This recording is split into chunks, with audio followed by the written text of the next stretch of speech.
Hey everyone, welcome back to another exciting episode of Tech Productions. Today I'm back off being joined by two individuals. One of them is their first time ever being on the channel when it comes to commentary, and that is Aaron, and the recovered Fluff. Yo, yo. What up, people? And like always, there's buttons down below. Feel free to click them. They're there for a reason. Appreciate it. Today's matchup is Aaron bringing SS4 Vegeta versus Seth using Android 17, the Invoker deck. Now, Seth couldn't be here due to complications of scheduling, so we're going to do our best to kind of go over the deck with Aaron's knowledge of playing against it. But from what I've gathered, it is definitely a more aggro version of an Invoker deck. Yeah, that's definitely true. It focuses a little bit more on the battle area. It still relies on Invoker Vegeta, obviously, because that's what the deck wants to do. But it runs a few different battle cards than the Goku variant, and it definitely wants to beef up the leader to be able to activate that double strike crit effect. And so it's different, but it is double strike crit. Sounds like you it was a little bit scary. Realm. What just happened there? Me? Yeah, like your mic kind of get out for a quick second. It was really weird. Sorry about that.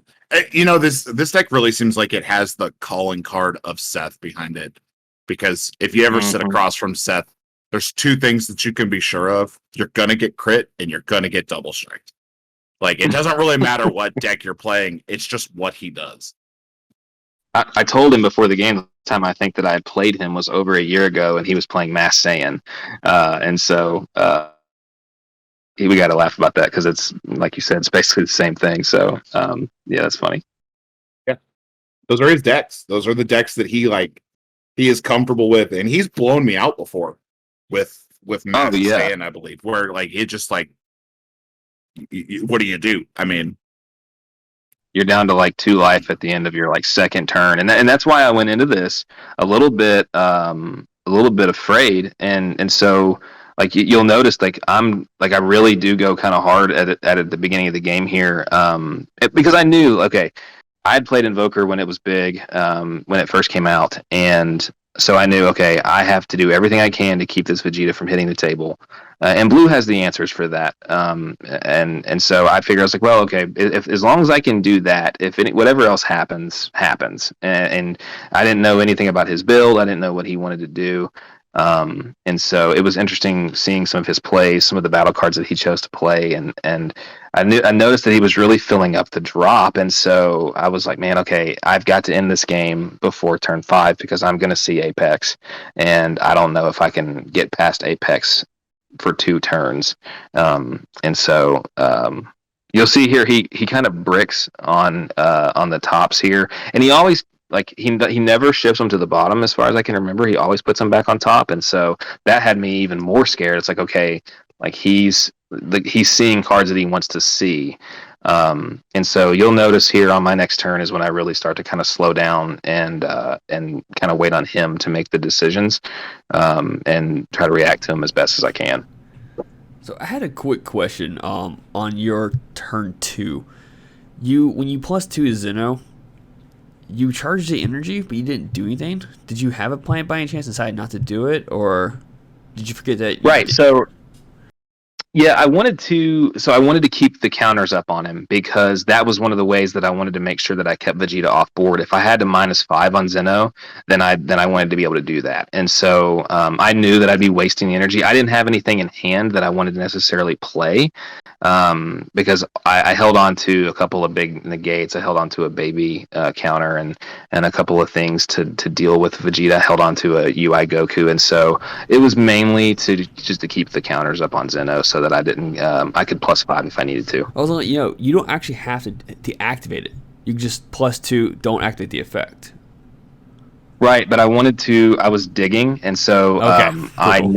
I knew that I had multiple copies of the baby counter in my deck, and so I was like, well, I have one in hand. I'd love to see another one, and I wanted to get as many cards, and I also wanted to keep D Magic sparkable because I wanted to be able to awaken if he kind of on my terms if I needed to, and so I was trying to get cards in the drop to keep that live. And then I also I run Shrouded, Fu Shrouded in this deck, and I wanted to make sure that I had enough cards in drop because I knew that I wasn't gonna be doing a lot of things on my turn, and so I really wanted to keep cards in the drop. Cool.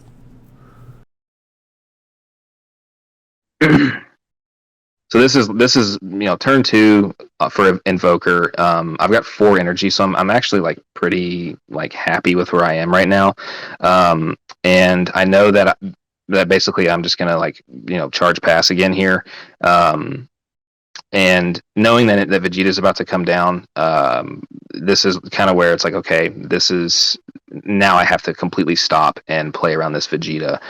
This Goku that he has too, if you remove it, it pluses for him. It gets him an extra card, and so I just kind of let it stay there. And if I was hoping like maybe he'll keep swinging with it, and if he chooses to go into Unison, that's fine. I actually had to just look up that card because I had no idea what it was. But Ultra Instinct Son Goku Battle Mastery. If it's KO'd or removed by an opponent's skill, choose one of your opponent's, or choose one multicolor extra card in your drop, add it to your hand. And then it scries the top 3 for an extra card when it's played. Right. Oh my goodness, that top 3 just in. Yeah. He's playing a bunch of stuff that I haven't really seen in an Invoker package. And I would, if I were him, I don't know that I would have felt comfortable tapping 2 to throw that Goku out where he did. But yeah, I mean, it is blue. So, I mean, that is safe. It just like, there are some very interesting tech choices here. Like I'm actually looking all these up just to see what they do because they're not used enough for me to be familiar with them. So this was a big play here, being able to get this Vegeta back into his hand with this UI. UI ignoring barrier is so good, and and I knew, and I'll shout out to Fluff here. Fluff was like, "You need to put this in your deck," because I didn't have it in before the tournament started, and it actually really helped me keep some tempo here. But he thought where the Vegeta had deflect, that the counter wouldn't affect it, but the counter is just play the Goku, and then his ability, the auto, is to bounce the card. So, yep. Yeah, it's a good tech option for Invoker, to go against Invoker, that is. One of the things that happens there with that Goku specifically is he does have the ability to activate Invoker if he had energy up to respond to the Goku. Because the Goku plays, and on counter timing 2, he would have been able to respond to the Goku. He would have lost the Vegeta, but he would have had something to do there to at least keep the Goku off of your field. It's just kind of an interesting interaction there. But he went for the play and got punished.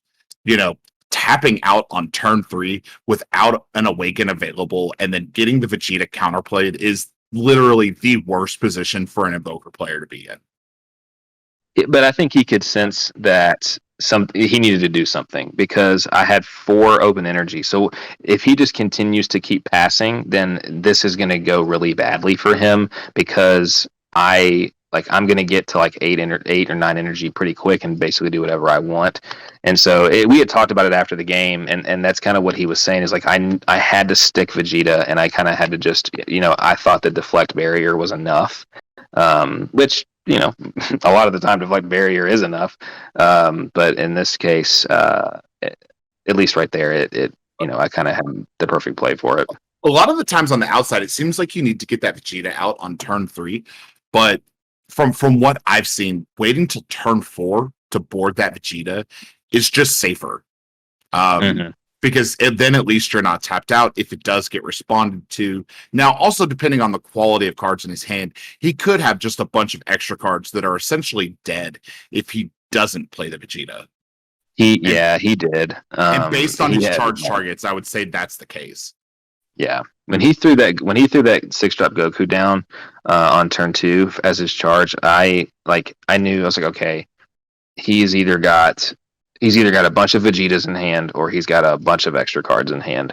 Knowing Seth, he's a good player. He knew that the game was going to go to turn 6, and so when he charged that, I was a little bit. I was kind of like, oh no, what is going to happen now? So it was definitely and then you'll see here again. So he goes to play Vegeta, and then I slam the baby Woof. counter. Oh, Yeah. Yep. So that was and I had two in hand, and I knew I was like, okay, yeah, this really isn't fair. um, so yeah, at that point he was like, okay, I'm gonna start swinging here, and he knew, like, I told him, I was like, okay, you've seen all of my tricks here, and we just kind of laughed it off. He's like, well, maybe one day I'll get to play this Vegeta. So blue was a little bit more responsive than I thought it would be against this deck. Blue has a really good match against Invoker for this reason, because you have so many counterplays that just inherently deal with the Vegeta that they're never able to keep it out. And I would. Oh, go on. No, I was just saying that baby. You know, that was a card that came out after I left. When I came back in, that was one of the first things that I looked at for blue was some of the new bombs, and I was astonished when I learned about this card in particular. If blue were faster, I think something would happen to that card. Right. And like, you kind of see this game, and then the other video that we're recording, the games are sped up because these games go on so long, and that is a function of how blue plays. I don't think I've ever seen a quick blue match. And if you're playing at a best of 3 event, it is just impossible to get through a best of 3 with a blue deck. And that is really what is keeping it, and why, blue has so many powerful cards that just haven't been touched, because you can't reliably play blue and take it to a top table, because you're gonna time out and take draws. This turn is when I kind of I was like, okay, I need to do something. I need to start trying to apply some pressure. I need to get some cards out of his hand. I felt pretty safe attacking with the baby here, because I can't really tell. I think he's sitting at like 5 or 6 life here. He has 5 right now. Yeah, and so I was like, well, if I can make his awaken turn at like 2 life, then I can deal with this. But he had, you see the 2 Ultra Instinct there. He was able to get out of that, and so and I'm not awakened yet. Like, that's the thing, is like that I'm sitting at 7 energy, 8 energy, and I still haven't been able to awaken, which is annoying. But a part of blue, you are in control here. You have so many things going on that he can't appropriately pressure one thing or the other. Right. So, he doesn't know, which I'm sure he does. Like, do I try to keep the Zeno off of 5 for the -5, or do I try to pressure the opponent? What do I try to do here? I need to awaken myself to get the play. I don't have the Vegeta on board, so Invoker's turned off. Nearly half the cards in my deck are turned off. It's a hard spot to be in. And you're kind of in the window for Vegeta's game, where everything that you play is going to be substantial. Whether they're going to draw you cards, or blow shit up, or put a big ass body on the field, everything that you have is going to be crazy from here on. Which is my favorite thing about the deck. I love being able to play these big bombs. I love being able, like, that Gogeta is so good. And we checked it too. It's up to, I don't have to bounce the Goku, which is the reason why I had tapped 4 there to begin with, and I was going to play Obuni, but then I checked that, and it says up to 2 cards to bounce, and so I didn't have to bounce that Goku, which was nice, and I drew 2 cards, which I really needed some cards at this point. You and I both came from a period in the game where, like, we both experienced SS3 format, which was a very, like, toolboxy style format, where your deck basically just wanted to go up to like 6 to 7 energy, and then just have a number of different cards that provided solutions to different scenarios that were present within the format. And then we both went through the Veku ramp format, which was very similar to this, where basically you went from like 3 to 7 energy in a turn, and then you just played responsive stuff. So you could respond to whatever your opponent wanted to do, or put out big bombs on the field. And SS4 Vegeta is like the safest version of both of those decks.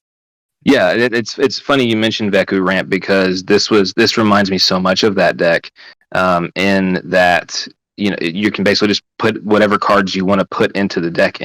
It's, you mentioned, the SS3 meta. I played when set 1 came out, and I remember every game, you were going to turn 7, turn 8, you're playing cards like Beerus, the Demolition Beerus that blows up all the cards on the field, or you're playing Godbreak Son Goku, which is a double striker that ignores counters and stuff. And so, like, this is such a nostalgic play for me, because it's like, man, I get to tap 7 energy and I get to play these big bombs, which is so fun for me, which is what I love. And Veku Ramp was the only other deck other than this one that I've ever played that let me do that. And like you said, the key word there being safe. It's a safe way to do that, because you always have the answers you need most of the time. Yep. If we were going to like a big best of 1 format, this is really something that I would consider taking, because I think you can scoot in a best of 1 game under the time limit with blue, and it definitely, like, it feels really good having 8 energy and your opponent goes, God, what are you gonna do? Why are you tapping all 8 energy? What does that Goku Oob do? Right, and then they just lose the game. Yeah. Like, he finally boards Invoker here, and where I didn't have enough energy in to counter it, and so but then he plays this Goku, and this is a really pivotal part of the game here, because I know that Cat Blow is live now, and he hasn't awakened, and so I was like, okay, like, not that setting at 5 life, it's like, okay, like, realistically, he's not going to Cat Blow me to death right now, but you're going to see here in a second, I'm going to Trunks this Goku back to hand. And at that point, I think that's kind of what sealed, the fate of this, because at this point, he has like no gas left. Yes, he's got an Invoker, but at the same time, he's going to have 1 energy open in a minute, and so what does Invoker doesn't have a ton of solutions in deck. Maybe Emperor's Death Beam will take care of the baby on the field. Yeah, he drops one on me here in a few minutes. Yeah, that card is great. It's a great card, and we were kind of going back and I was here at the start of my turn. I'm kind of going back and forth at, like, okay, now that he has Invoker live, what are all the things that he can do? And there's been so many new cards that have come out for it too. It's kind of like, well, I'm kind of shooting in the dark here, because I'm not exactly aware of everything that's going to go on. And then he starts turning the gas on, and so now he's put me at Awaken, which for me is a sign of 2 things. Either one, he is kind of running out of options and he needs to kill me now, or at least do enough damage to me to where it's going to make me play super defensively, or he has an answer, or he has something up his sleeve. And we had mentioned earlier in the video that this Android 17 leader is not one you see often. I honestly didn't know, like, what this deck was going to do. So I was actually kind of afraid here going into my turn. But you'll see here, and I think it's either this turn or the next turn. I get to live the blue dream here, because this is kind of like this turn is the reason why I play this deck, I think. And so I'm gonna combo the world here, and go way high. And try to blow him out. But you mentioned Death Beam. I think he Death Beams here. I want to say he does, which is a great play. But let's see, is this it? Yeah, Death Beam. But you still have 7 open energy, like, right? Which is the magic number. Yeah. So I mean, what do you do? He's in such a bad position. Like, he's gonna have to spark a negate out. And unless he's got like a D magic or something, and then he's got to have a sensu beam to restand a multicolor energy. Well, I was sitting there, and Trevor was sitting right next to me, and I'm looking at my hand, and I'm thinking, okay, I've never gotten to do this, so this has got to be too easy. Like there's like the cards that I have in hand are I want to point out. I'm looking at my hand. Sorry for the interruption. In order for Invoker to proc, it has to be a red-blue multi-energy card. You switch. Yeah, I didn't say anything to him. Okay, I just want to make sure we clarified that is the stake. Oh, also want to point out that Seth did completely destroy me round 1. Just want to point that out. Yeah, he did. He told me to tell everyone that. So That was one of the worst losses I've ever seen Bancroft take. It's like he wasn't even there. It was really weird. So I'm -5 on Zeno here, and then he has no cards in hand, and I was thinking this is what I was talking about being too easy. It's like I was reading every card, and I was reading this card. I was like, okay, like there's no way that this can be this easy. So I'm -5 to clear the board and clear all the battle cards out, and then. I'm going to ask you Super Set at 17. Oh, my. Oh, shit. Yes, it is that easy. Yes. Yeah. When you have your opponent at 2 life, that is under 90% of the circumstance, under 90% of all scenarios game. Yeah. Yeah. Yep. Never go to 2 life against a blue deck with 7 or more energy. If you can at all avoid it, don't do it. Yeah, it was really cool. I was really happy to be able to do that, and the Zeno was win more, but it was I don't know, it was fun, and that's why I played this deck, was because I just wanted to swing with 17 and say good game. So it ended up working out. You have to Zeno there, because if you don't Zeno, he could have active cards that he could combo against your leader. Yeah, and since you're both losing your battle cards, you don't have anything to combo either, and you don't want to take the risk. So you clear the field and then play your Android 17, swing, get your big body crit in. They don't have shit in their hand to respond. Hopefully they don't have negates. Then you swing with lead. I think the one time that I played it, my opponent had 1 energy open and had like 2 cards in their hand after they sent everything back, and one of the cards was a negate. Oh, yeah, that's awful. Well, with that being said, thank you all for tuning in. Hope you all enjoyed today's matchup. And with that being said, keep in mind, there are videos on the screen while Fluff does the outro. Fluff? I love the SS4 deck, and I love the originality of the Android 17 Invoker deck. I wish Seth were here to kind of like give his design concept behind what he wanted that deck to be. I know when we were playing, he was like, "No, this deck is trash. Like, I don't like it." I was like, "Man, like, just play it on camera. It'll be fun." And I'm glad he did, because Invoker's fun. Even after the fix and after the errata, Invoker's still a blast to play. But click on some of the videos on the screen for more of our content. Let us know down below if there's anything that you want to see. Hit all those bells, fun YouTube-y stuff. I'm not going to beg for your love. Actually, I will. Please love us. But as always, read your cards, know your plays, let us make the mistakes so that you don't have to, and fluff out.